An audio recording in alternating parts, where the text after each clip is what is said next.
Hello everyone.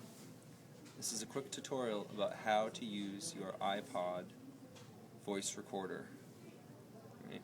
So we need two things when we record our voices. The first is, of course, the iPod, and the second is this little voice recorder by Belkin.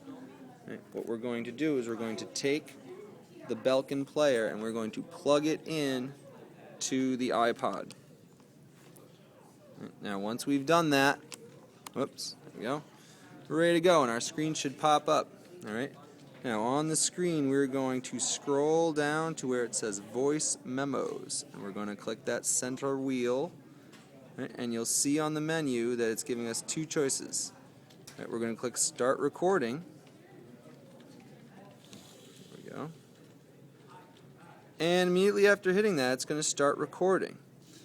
Now I recommend that when we record your segments, what you'll want to do is you'll want to leave some pauses in between your comments so that when you do go to edit these things, you're not going to have one big sound file to edit, but instead you'll have some minor clips, so if there's something that you want to redo, you can just cut it out easily where there's some breaks in the sound, right? And then paste in your new sound bit or shuffle them around.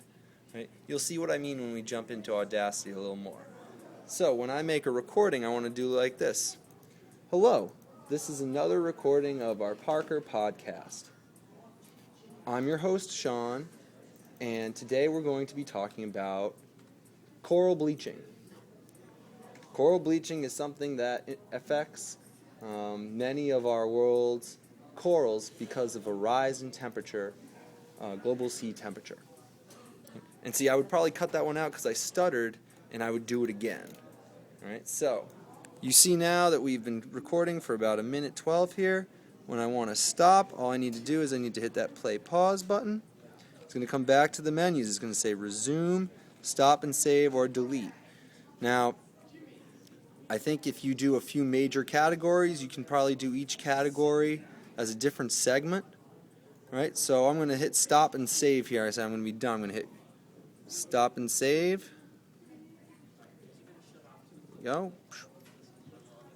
And it's going to save it as a dated and timed file. You'll see here it says 3/26/159. Right?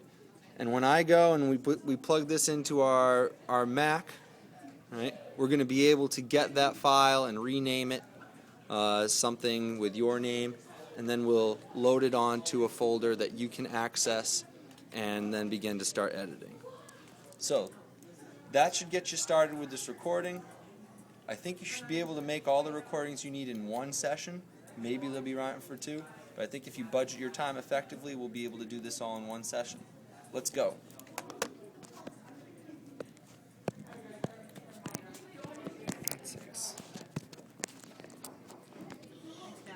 Yeah, except that it's my stupid screen. I'm going to get a new one here. It's frozen.